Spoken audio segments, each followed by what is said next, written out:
Hello, and thank you for joining us for Balancing Work and Cancer. This session will discuss the challenges of working while going through cancer treatment, how to manage those challenges as you juggle it all. Our speaker for this session is Nicole Franklin. Nicole is Senior Manager of Programs at Cancer and Careers. In this role, Nicole oversees Cancer and Careers annual research projects, online career coaching services, outreach efforts, and many other activities. You can view her full bio in the downloadable conference program. Thank you so much for being here, Nicole, and let's get started. Thank you for that wonderful introduction. Hi, everyone. My name is Nicole Franklin, and I'm a Senior Manager of Programs at Cancer and Careers. I'm so excited to be a part of the 2020 Ovarian Cancer National Conference to discuss some of the major issues that sit at the intersection of work and cancer. For those of you who aren't familiar with us, Cancer and Careers was founded in 2001 and is the only organization in the US solely focused on work and cancer issues. We provide support through a number of programs and resources that are always provided free of charge. Our website is our main hub for information on our programs and services, which include publications in English and Spanish, which will ship anywhere in the US for free, online career coaching and a resume review service, educational webinars which take place throughout the year and are also archived on our website, and other educational events, including conferences like our West Coast Conference on Work and Cancer, which is taking place virtually October 17th.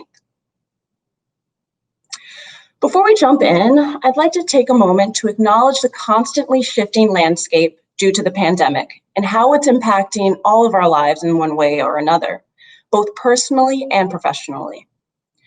There are those that are still working from home, others who have recently returned to their workplaces or have had to report to work throughout the pandemic, and those that have lost employment or their hours have been significantly reduced. Additionally, I imagine that many of you are in different places in terms of your own story and the things you're thinking about. Some of you may have just received a diagnosis. Others may have already made decisions about working through treatment and are an expert in your own right. Some of you may be squarely into survivorship, but dealing with some long-term side effects from treatment. And maybe some of you are looking for your first job ever. And of course, with everything that's going on with the pandemic, that adds a whole new layer to all of those things. But regardless of where you are today, hopefully you'll take some of these things that you're learning and apply them now or take them away and think about them for later. We're going to start today by thinking about the various tensions and challenges that come up after receiving a diagnosis. Specifically, when we start thinking about work and life and how everything's going to come together, it's important to recognize that a lot of questions start to crop up. And sometimes the answers to those questions are naturally in conflict with each other. There are two overarching questions you can ask to start to illuminate the best path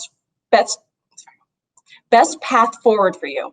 First, how important is work to you personally? And what information do you actually need to make good decisions about work?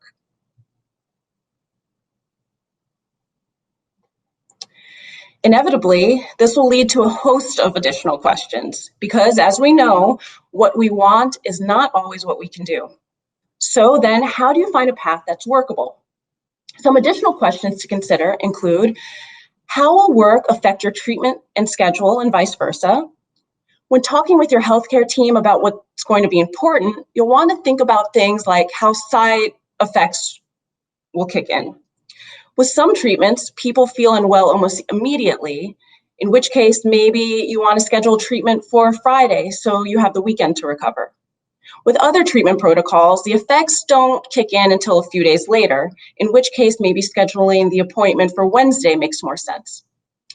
Obviously, in some cases, your doctor absolutely needs you to come in on a certain day, but sometimes the date they propose is just the next available slot. I encourage you to be proactive and ask for the times that work best for you, but you won't know if you don't ask. And of course, no person is only their diagnosis and their job. So what other things do you want to save some of your energy for? A new hobby, an exercise class, or maybe you're the one who does all the cooking at home or shuttles the kids to and from sports practice. The truth is that each of us has a limited pool of internal resources and energy that we divvy up into our own personal pie chart.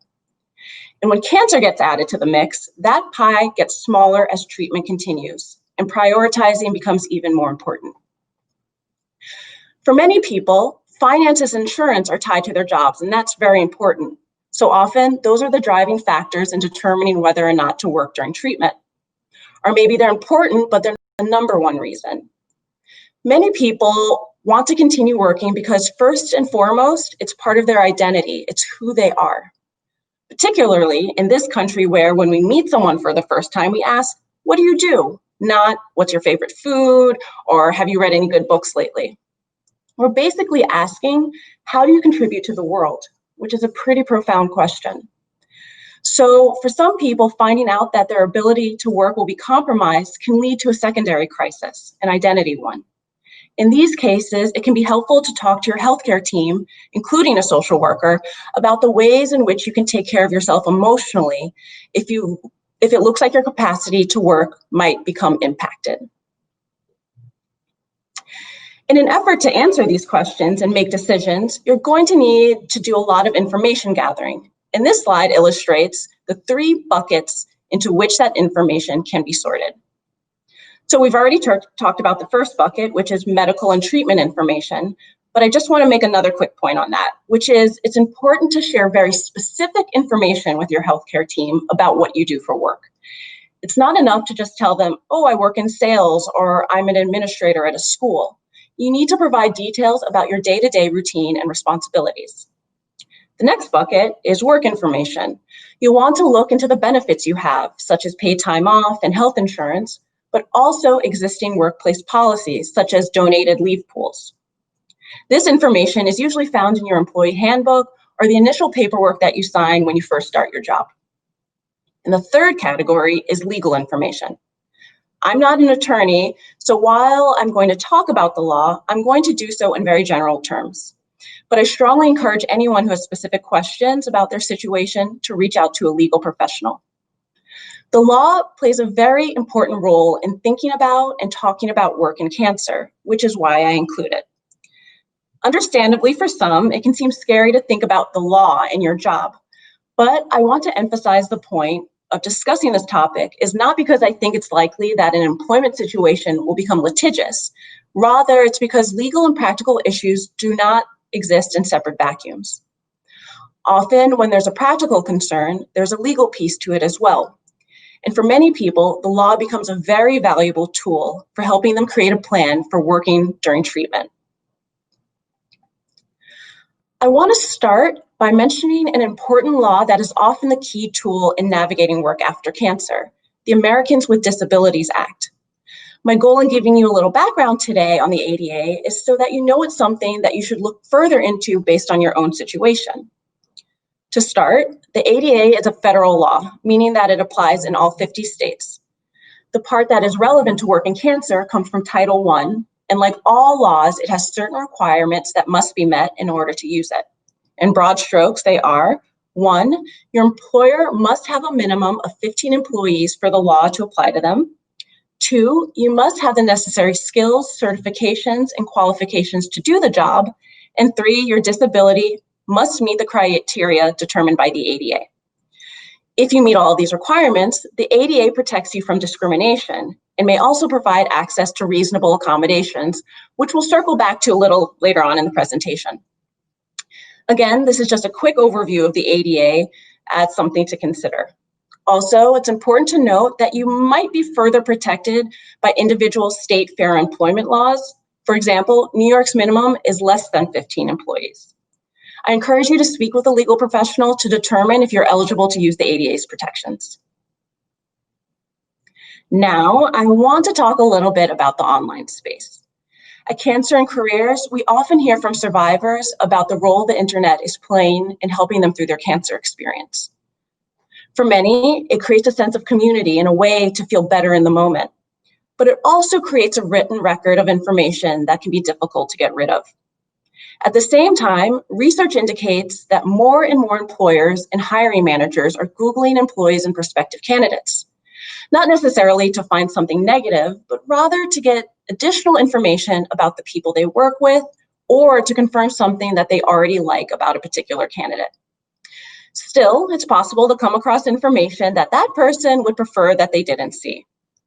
I want to be clear that I'm not saying never post anything online, since it can actually be a good thing to have a presence online, but rather that it's important for people to have a better understanding of the virtual landscape so that they can make informed decisions about how their story is presented online.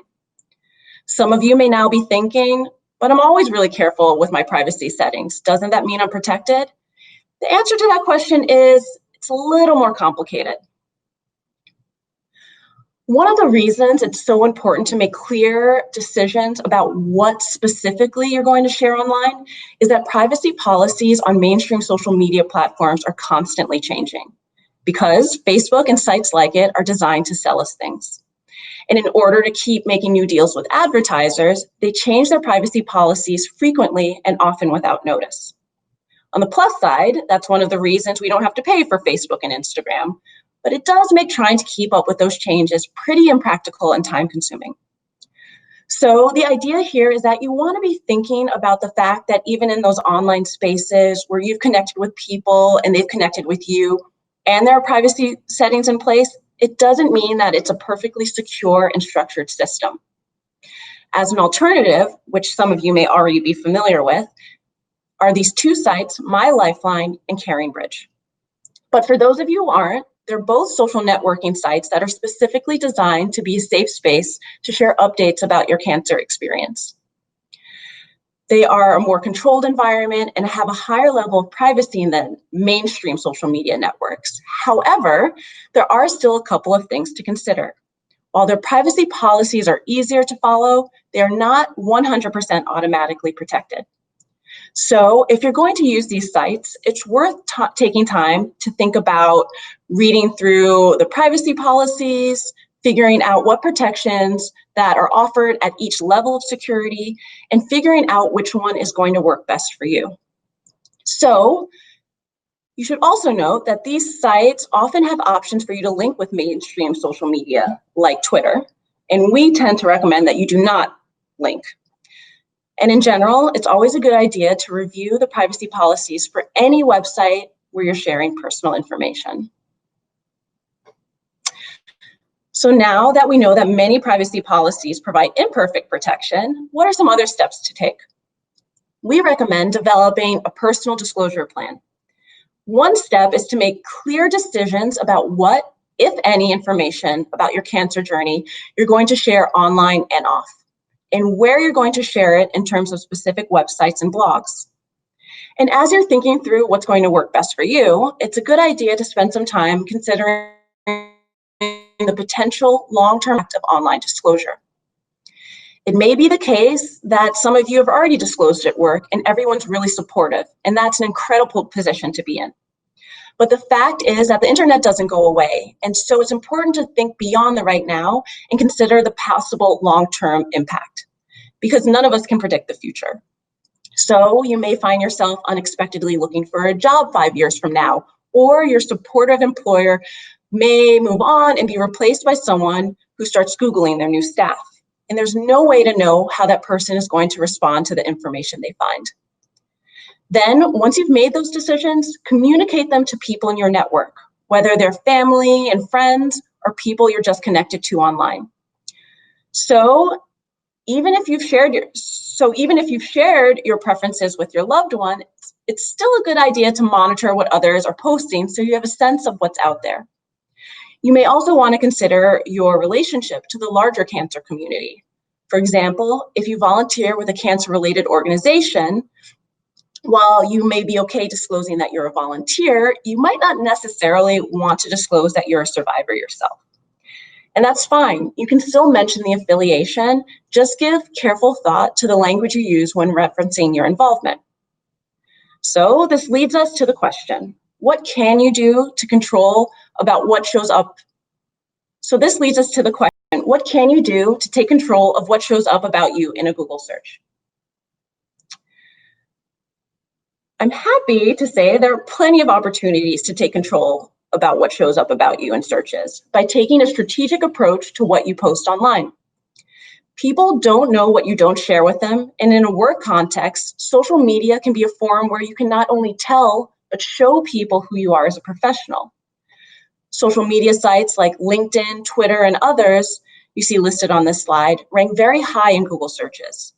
So becoming active on these sites and presenting a voice that represents who you are as a professional is an excellent way to elevate your brand. That said, keep in mind that the different platforms have different audiences. You may share your thoughts about a novel you read on Twitter, but on LinkedIn, that's not going to be really appropriate unless you work in publishing. LinkedIn is more of a place to let people know you have a new certification, you wrote a blog about your industry, or you got promoted. When building an online brand, you want to think strategically about what you post. We recommend running each post through a filter and asking yourself questions like this. Would I want a boss, current or future, or coworkers to know this? Would I want this on the front page of a newsletter or on the homepage of my favorite news site? Would I want my grandmother or mother to see this? You can delete posts that no longer represent your interests, but keep in mind that though they may be harder to find, they may still be out there somewhere. Now we're going to transition from the online space back to the actual work environment to talk about working through treatment. Here's some data to set the scene, which comes from a survey we conducted with Harris Poll last year. First, you'll see the top 5 reasons survivors continue working after a diagnosis. While financial reasons and health insurance are rated as highly important, and that might not be surprising, what is significant is that 60% of survivors wanted to keep working because they felt productive. And work also played a large role in helping things to feel normal, whatever normal was for them, and feel productive and busy. Also, a solid 75% of employed survivors reported that working through treatment helped them cope during their cancer journey. So what this all illustrates is the point we discussed earlier, that work provides a sense of meaning and purpose. And also the act of working itself is beneficial for many people who are going through treatment. When it comes to disclosing at work, like the rest of the decisions around sharing this news, it's an incredibly personal decision that requires a lot of thought. It's also not typically an all or nothing scenario.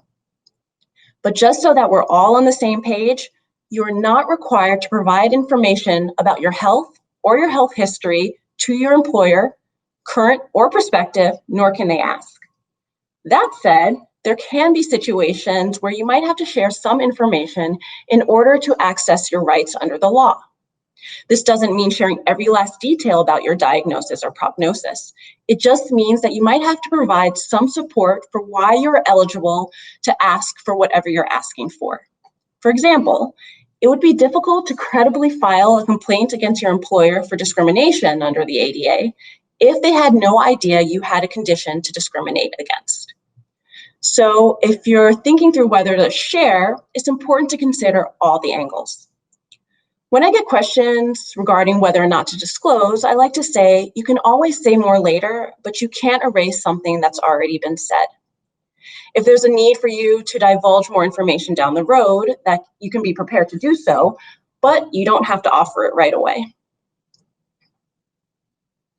When deciding whether or not to share information about your cancer status at work specifically, there are 2 major things to consider. 1, how will treatment interfere with your ability to perform your duties? And 2, what legal benefits are there to sharing this information? It's important to note that people may want to disclose for a variety of reasons. For example, personal communication style. Some people are born sharers, period. They couldn't imagine not sharing such a big life-changing event and not telling others. And then there are those that are more private and in fact feel really uncomfortable with sharing personal information. So it's really about knowing yourself and that however you feel about sharing is valid and should be taken into account. The individual culture of the workplace also plays a role. Do you work at a small company where your colleagues feel like a second family and everyone chats about their weekends and their kids and their vacations? Or is it a big corporation where the environment is more competitive and people are always heads down and trying to get things done? Thinking about the various ways people communicate with each other on the job may help you decide if, how, and how much information you want to share at work. And you might also want to think about whether anyone in your workplace has gone through something similar. While you may not know of anyone specifically who went through cancer treatment, maybe a coworker went on maternity leave, or the guy who sits a few desks down is caring for an aging parent. What kinds of flexibilities did the workplace provide for them, if any? And how was the news received, both by managers and members of the team? Were people willing to step up and pitch in, or was there grumbling behind people's backs about having to take on extra responsibilities? It can be incredibly valuable to consider these situations as you think about what you can expect out of your own experience and decide if you want to share information. It can also be smart to consider past performance reviews. For example, if you've been at a company for 5 years and have always gotten gold star performance reviews, and your medical team is now telling you that fatigue is a side effect that you're likely to experience, you may want to share this information with your employer so that there aren't any gaps in understanding if suddenly you're not meeting the same marks. Because without context, it simply looks like a decline in performance. And if that goes into a performance review, that can have a lasting impact. We get a lot of questions about who should I tell? As with all of this, it will vary depending on you and your specific circumstances. If you do decide to tell, we recommend starting with whomever is easiest to talk to. For many people, that's a direct supervisor because that's who they have an ongoing conversation with and who can be an advocate for them with the higher ups. But it's also important to bear in mind that most managers were never formally trained to be managers, in which case it can put the burden on the employee with cancer to help teach that manager what to do next. For other people, speaking with their supervisor is not an option. So they might want to talk to their human resources department instead, if their company has an HR department. But perhaps the most important thing to convey in any of these conversations is the idea that treatment is going to be fluid, that what you're sharing is what you know today, but might not apply next month or 6 months from now. And that is likely to be an ongoing conversation. With all that said, the idea of simply getting the ball rolling in terms of a conversation at work is one that can be intimidating for survivors, which is understandable. So here are a few examples of how you might want to start the conversation. If this is exact language that works for you, you're welcome to use it, but you can always revise it to make it your own. But overall, when you're preparing to begin these conversations, be sure to weave in the idea that you want to collaborate with your employer to create a plan that ensures that both your needs and their needs are being met. You'll also want to think about the reality of your physical self in the workplace and how you personally are going to manage the potential side effects of your treatment on the job. There's a wide array of possible side effects. So as we discussed earlier, you're going to want to find out from your healthcare team which ones you are likely to experience and how those might be managed at work so you can feel comfortable and productive. It's also important to think about any potential visible physical side effects, especially if you have chosen not to disclose any information at work. Because if your colleagues start to notice that you're losing weight or losing your hair, or that your energy level has dropped and you don't seem like your quote unquote usual self, they might start to ask questions. Typically, questions come from a place of kindness and concern, but they can also catch people off guard and create a situation wherein people end up disclosing something that they didn't intend to. So it's smart to spend some time planning out potential answers to some of those questions. And social workers can be really helpful in this capacity. As we discuss side effects, chemo brain and brain fog is one that we get asked about most frequently. This type of fog can come about whether you've received chemotherapy or not. Sometimes simply receiving a diagnosis can stimulate some of these symptoms. While there's no magic bullet solution, one piece of advice is to let go of the idea of multitasking, because studies show that only 2% of people effectively multitask. So to combat this, we recommend going back to basics. Write down a list of priorities, turn off your phone and or email notifications so they don't cause distractions, and focus on one thing at a time. Writing everything down is good practice so that you always have a record and you don't have to rely on your memory as much. Also, try to keep a single notebook with all of your to-dos in one place. It's much easier to keep track of that one notebook with a sticker on it so that you don't wind up in a meeting with your grocery list instead of your talking points. Additionally, it's a good idea to take time to rehearse everything from presentations, project updates, and even phone calls. If you work in an office type environment that has a shared calendar, you may want to schedule time for just yourself on that calendar so people know that you're busy, and then let your boss and colleagues know that you're going to be unavailable for a little while. Also, simple stress relief practices can go a long way. Deep breathing exercises or 2 to 3 minutes of meditation can simply be done at your desk or while you're taking a walk. A little bit can go a long way in terms of helping you hit the reset button. So going back to communication strategies at work, disclosure decisions are going to drive some of your strategy around how you communicate at work. One option is to identify a point person. This may not be feasible in all environments, but in settings where it does, it can be an excellent solution. Someone who you trust is willing to be a centralized point of information about you, your health, and your schedule. This can prevent you from constantly updating everyone on how you're feeling.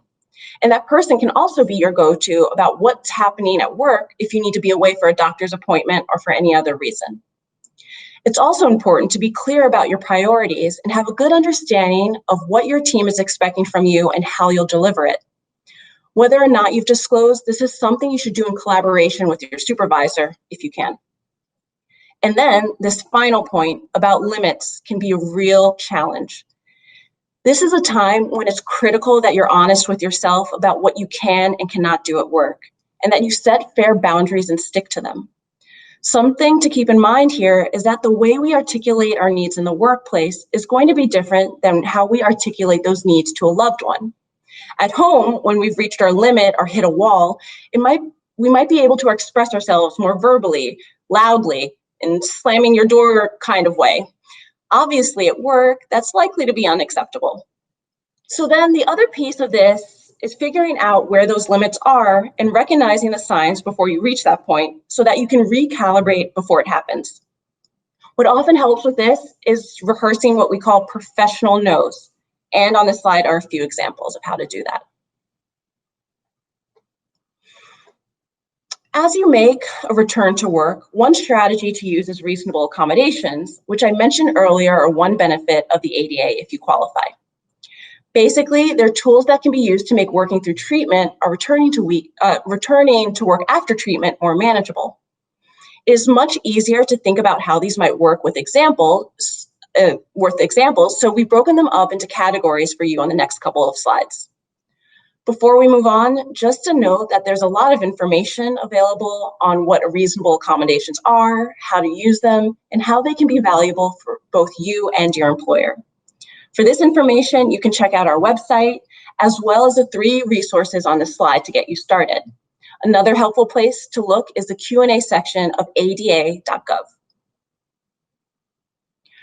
One type of accommodation that might be made is in your workplace, meaning the actual environmental challenges that exist at work. The best way to talk about possible accommodations with that are to give you a few examples. At one point in time, we worked with a young woman who was a social worker and who was going through cancer treatment. And work was incredibly important to her overall well-being and sense of self. One of her side effects was nausea, which wasn't necessarily impossible for her to manage, but what she began to note was that it was exacerbated when she was at work to the degree where it became unmanageable. She realized that it wasn't as bad at home, after work, or during the same hours on the weekend. So it seemed a little strange that she was so sick at work specifically. So we zeroed in on that, and through some conversations, realized her office was right next to the cafeteria. And that was what was making her nausea so bad. In this case, her accommodation was to change offices. Not that that meant going through cancer treatment was going to be a breeze, but it certainly changed her ability to work, which was critical. Another example is a gentleman who worked in a finance department, and one of his side effects was extreme fatigue. His role included a lot of printing, but for some inexplicable reason, the printers and scanners were located 2 floors below him, and the most direct way to get there was via the stairs. So he's going up and down the stairs all day to retrieve documents, essentially walking extra miles. His fatigue clearly made this process challenging. Ultimately, his accommodation was to get a printer at his desk. As you can see, there's no one-size-fits-all accommodation in an environmental way for every person. It's about peeling away the layers of what's happening in your workplace, which can take some time to do, just as it did with the social worker in the cafeteria, and then being creative about possible solutions. There are a number of questions you can ask yourself to identify other potential accommodations. For example, can you work a full-time but flexible schedule? This would mean ultimately you work the same number of hours, they would just be distributed differently. Varying the start and end times of a workday can maximize the hours that you're feeling best and can be a huge help. So a 9-to-5 workday might become a 7 a.m. to 3 p.m. workday. Or if you take time out during the workday to go to an appointment, maybe you can make up that time by working later that day or later that week. Again, this may not work for every type of job. For example, if you're a museum greeter, but it could be a great solution for people who do project-based work. If your job includes allocated break times, is it possible for you to take more frequent or additional breaks? Let's say your schedule entitles you to 2 breaks and a 45-minute lunch, but what you really need is a total of 4 breaks in your day. Those extra breaks could potentially be considered an accommodation. Again, these examples are meant to help you to start thinking about accommodations and also to remove some of the myths around the concept, such as accommodations are expensive and are unlikely to be approved. The fact is, according to the Job Accommodation Network, most accommodations cost nothing at all or cost an employer $500 or less. So be resourceful and really think about your environment, what might be causing the specific challenges you're experiencing. And remember, it's all fluid. What might make work easier today might be different tomorrow. And it's not only a one-time opportunity. When returning to an existing job can present challenges, whether you've been away for a couple of weeks or a couple of months or more. And there are pros and cons to returning to a former job. Probably the biggest pro is that it's a familiar landscape. You know the culture and quirks, you know your colleagues, you know the responsibilities associated with your particular role. All of these things mean you won't have to spend time assessing and acclimating to a new work environment. Of course, there are also cons associated with returning to a previous job.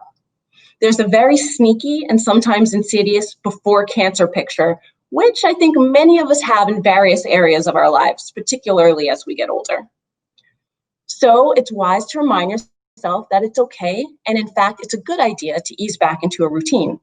Remind is an operative word, as this is often easier said than done, but it's helpful to have that seed planted in the back of your mind. At Cancer and Careers, we frequently hear from patients that they have a very real fear that they're going to be branded as the cancer person in their office forever. We've heard stories about colleagues making cancer-related comments to people who are returning to work. And typically, these are well-intended attempts to connect with the person in some way, but they can feel off-putting sometimes. What you can do in situations like this is use a verbal technique that we call the swivel. It's a verbal formula or pattern that can be used in response to a cancer-related comment that might be made by one of those well-intended colleagues. It involves acknowledging the cancer-related comment, putting an "and" right in the middle, and swiveling the conversation back to a topic that's work-oriented. For example, in an attempt to connect with you or offer some of their own insight, a coworker might want to talk to you about their uncle or friend who also had cancer. And you can maybe respond with, "I'm so sorry to hear that. That must have been so hard. And what did you think about the meeting that we had yesterday?" Being able to shift the conversation back to a place where you feel comfortable can feel really empowering and also indicate to your colleagues that you're still that whole, vibrant person with lots of professional contributions to make. And of course, there are a whole spectrum of comments that you might encounter in the workplace. Here are some additional examples of how you might use the swivel when encountering a well-intended but off-putting comment. Then there are those who make comments that are just outright insensitive, like the examples on this slide. And what this really drives home is the idea that it can be useful to sit down and think about how you personally might respond if someone were to make a comment like this. So it's language that sounds like you. You might even want to write it down and practice saying it out loud, so the words feel comfortable coming out of your mouth. Both of these are areas where social workers, again, can be really helpful for practicing these scenarios. Now, we're going to spend some time talking about the job search. And again, we have some data from our 2019 survey with Harris Poll to set us up for that conversation. Here, the first 3 data points are responses from patients and survivors who are looking for work. These are valid concerns, given the 2 statistics listed below, like applicants who disclose their cancer history received fewer callbacks from hiring managers than those who did not disclose their cancer history. And I'm sharing this information with you not to scare you or to paint a negative picture, but so that you have this information in the back of your mind to make you the savviest candidate during your job search. We're also going to spend some time talking about disclosure during the job search. So hopefully when you finish listening to this presentation, you feel more empowered around that piece of the puzzle. So it's no secret that there are many challenges and unknowns when looking for a new job. It can feel scary, and sometimes, particularly during this challenging time, might feel impossible to do. To start, remember that looking for a job is a process that can take time. And while it might not feel this way right now, you should start to think about what you want, not just what you need, and then be strategic in your approach. The job hunt also comes with huge ups and downs, so it might be helpful to talk to a social worker about how you'll manage the emotional roller coaster effectively. We've noticed over the years that people in the cancer community tend to hold themselves to a higher standard than the others who are looking for work. Often, survivors feel obligated to share more about their health history than they have to or should. We like to say that job searching is like building any relationship. It's all about timing. With various steps involved, the process builds upon itself and can be heavily focused on a great first impression.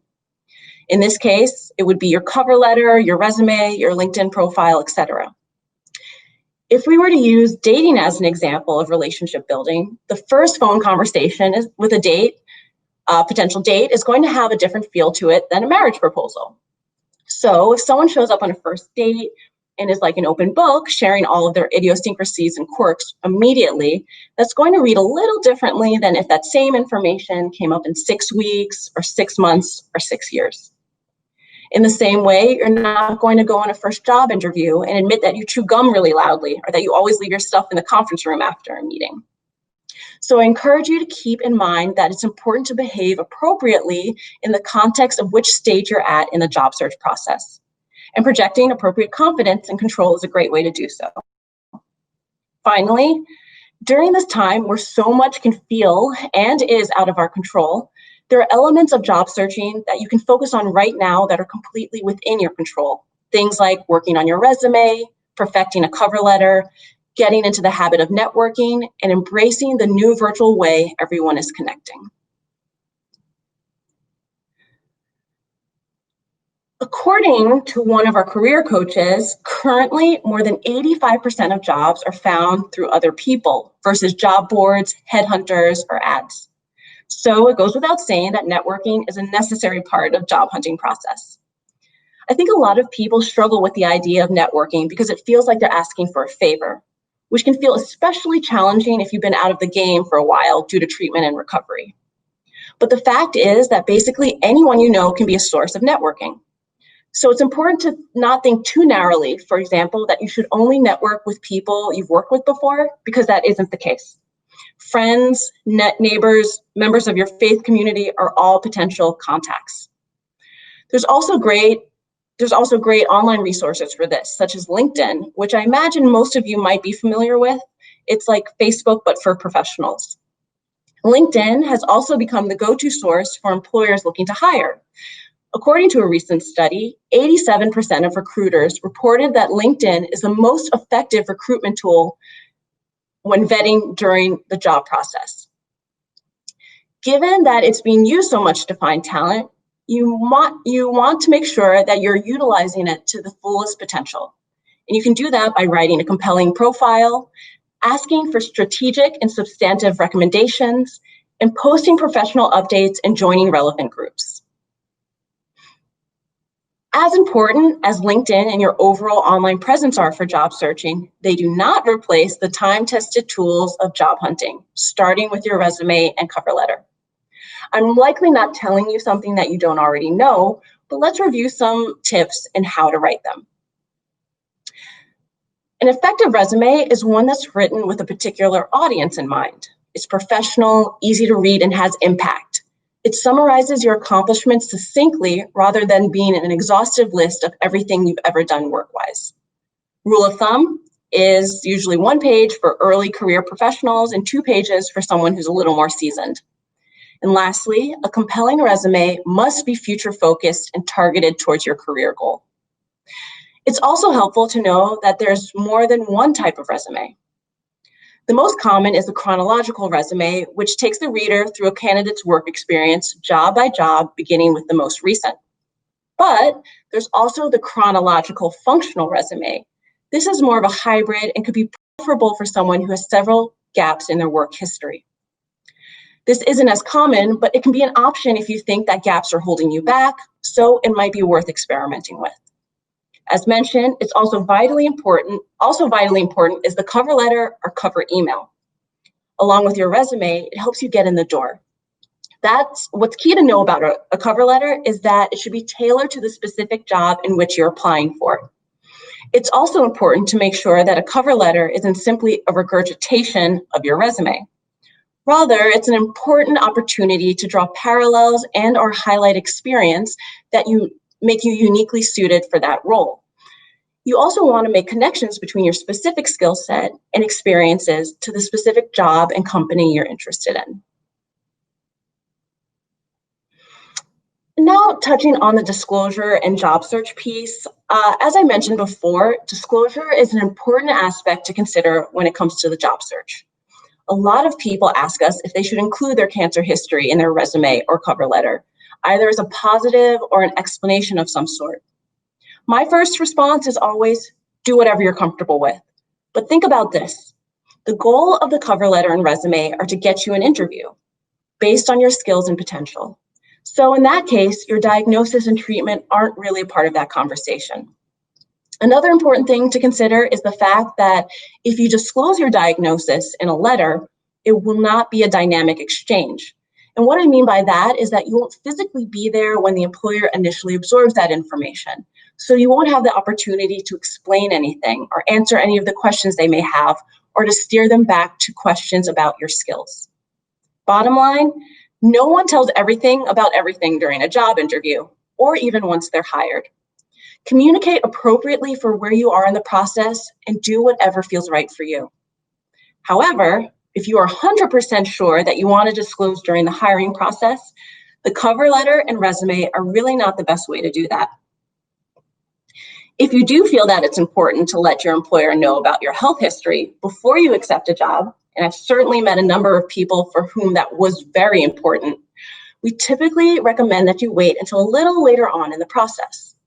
This way, everyone involved in hiring has a chance to spend time with you and get a sense of who you are as a person and as an employee.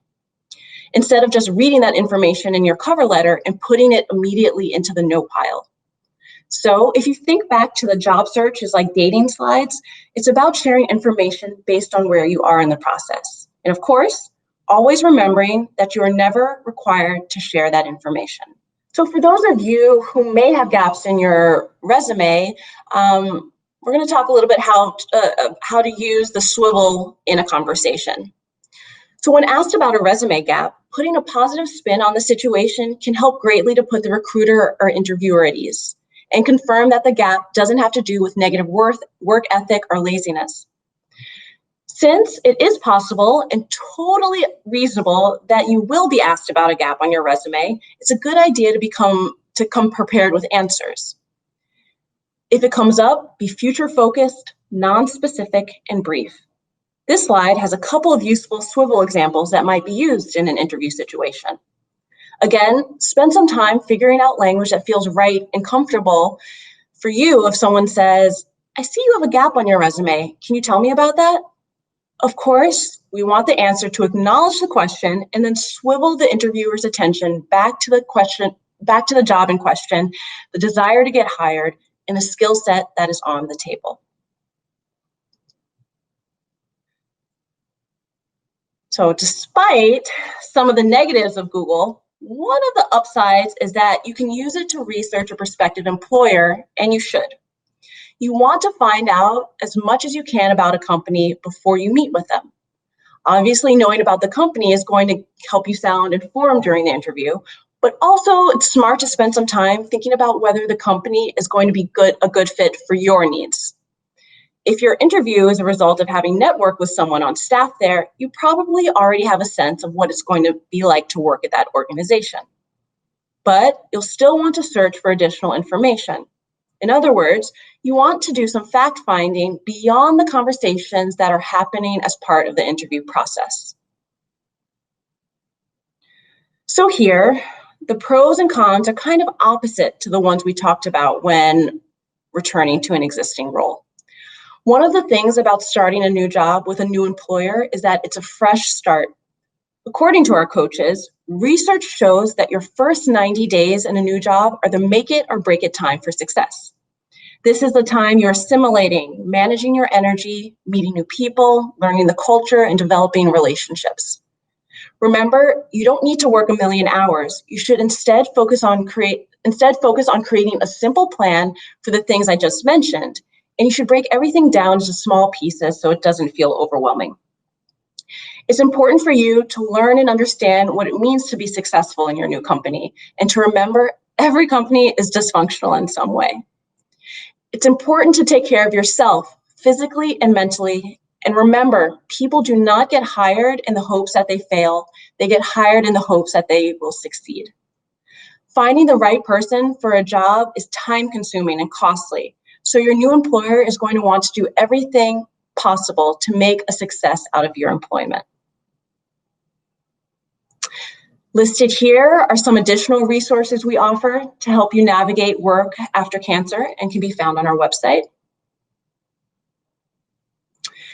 Here are more, including our virtual West Coast Conference on Work and Cancer, which I mentioned at the beginning of the presentation, which is taking place virtually on Saturday, October 17th.